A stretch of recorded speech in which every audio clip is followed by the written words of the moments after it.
Once upon a time, there was a bunny rabbit named Harry the Hare who thought he was the smartest and speediest animal around. He was always bragging about how fast he was and often challenged other animals to race him. One beautiful spring day, Harry the Hare walked up to a large pig who was resting in the mud and said, "Hey, Mr. Piggy, you must be really slow with those short legs and fat belly. I bet I could beat you in a race." "You're always bragging, Harry, and talking about how great you are. I'm not as slow as you think," responded Mr. Piggy. He was very angry at the way Harry the Hare was picking on him and wanted to teach Harry a lesson. "Come on, let's race," said Mr. Piggy. "Oh boy, you're on! Let's go!" Wally the Wolf ran through the forest, telling all the animals about the race. Sarah the Squirrel and Martin the Monkey quickly spread the news to all the tree animals and birds. Darlene the Deer came with Betty the Bear and Charlie the Chipmunk. Sammy the Snake was with Bobby the Bobcat. Mr. Piggy and Harry the Hare headed to a large open field and got ready for the big race. All of the animals looked on from the forest. "How does Mr. Piggy ever hope to beat Harry in a race?" Darlene the Deer asked Bobby the Bobcat. "Never say never," Bobby the Bobcat said with a smile. Martin the Monkey and his friends found good seats in the trees and eagerly waited for the race to begin. Ernie the Eagle swooped down to start the race. "Ready, set, go!" he shouted. The race started and Harry the Hare took a big early lead. Mr. Piggy ran his heart out, but he just wasn't fast enough to keep up with his opponent. Harry began to laugh and make fun of Mr. Piggy. "Ha, ha, ha! You're so fat, Mr. Piggy. Is that as fast as you can go?" Mr. Piggy continued to try to run as fast as he could, breathing harder and harder, but he just couldn't catch Harry the Hare.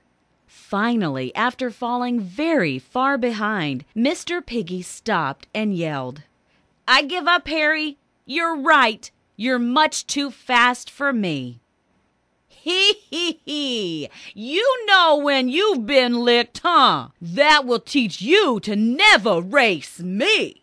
Mr. Piggy walked off, sad and tired, and headed back to the farm and his mud hole to rest. Just then, a turtle named Tommy the Tortoise, who had also been watching the race, spoke up. "Hey, Harry, I bet I could beat you in a race." "You? Ha ha ha! You gotta be kidding! You're so slow! The slowest of all animals? How dare you challenge me?" said Harry the Hare. "Come on, let me teach you a lesson you won't soon forget." The two went back to the same starting line in the field where Harry the Hare had raced Mr. Piggy. Ernie the Eagle swooped back down once again to start the new race. When he landed, he said, "Okay, here we go. Ready, set, go!" As he did in the first race against Mr. Piggy, Harry the Hare took off fast and opened up a huge lead over Tommy the Tortoise, who kept his head down and steadily moved forward. Harry the Hare looked back and laughed. "Ha! You're so silly, Tommy! You make even Mr. Piggy look fast!" he said as he continued to sprint ahead.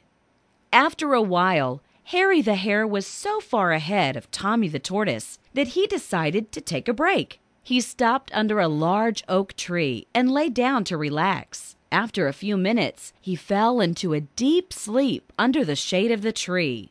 Meanwhile, Tommy the Tortoise plodded along at a slow but steady pace without stopping for even a second. Eventually, he passed the tree where Harry was napping and continued on to the finish line, becoming the winner of the race.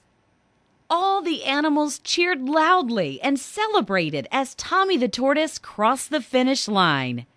Hearing all the commotion, Harry the Hare woke up and realized he had lost the race. Sad and embarrassed by his foolishness, he hopped away and headed home.